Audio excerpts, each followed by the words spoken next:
82টা camera আমার বাড়ির আশেপাশে, মানে আমার প্রত্যেকটা মুভমেন্টকে রেখি করা হচ্ছে। সঙ্গে সঙ্গে আমার সঙ্গে যারাই আমার কার্যকর্তা বা সাধারণ মানুষ আমার সঙ্গে দেখা করতে আসে, ইভেন পণ্ডিত পুরোহিতদের, মন্দির পুরোহিতদের যদি আমার বাড়িতে কেউ পুজো করে তাকে 107 কেটে দিচ্ছে, 110 দিয়েছে। যার বয়স 70 বছর তাকে 110 কেটে দিচ্ছে। এই ধরনের মানে পুলিশকে দিয়ে মমতা ব্যানার্জি সরকার এই ধরনের কাজ করাচ্ছে। এটা পুরোপুরি আমার যে পার্সোনাল রাইট আছে, আমার একটা রাইট আছে, তো আমার একটা ইলেকশন, আমাকে পার্টি একটা নমিনেট করেছে, আমার একটা পার্সোনাল মানুষ হিসাবে আমার একটা সাংবিধানিক রাইট আছে, সেটাকেও তারা এ করছে, ভেঙে দেওয়ার চেষ্টা করেছিল, বিভিন্নভাবে হ্যাকেল করেছিল, সেইভাবে ওই লাইনে যাচ্ছে পুলিশ, যেভাবে করেছিল সেই লাইনেই যাচ্ছে, সেইটাই করছে।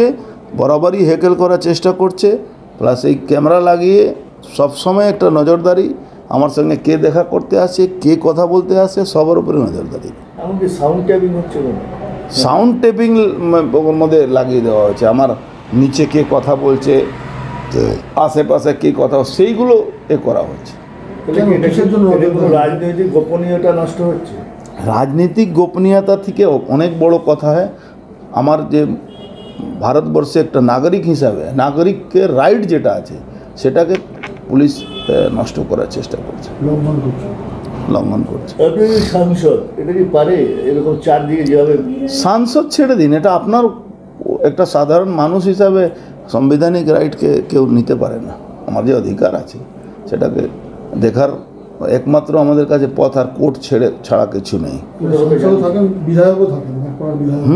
বিধায়কের যেখানে বিধায়ক বসবাস করেন সেখানে একটা মানে যে কথাবার্তা বলার যে টেপিং করা হচ্ছে,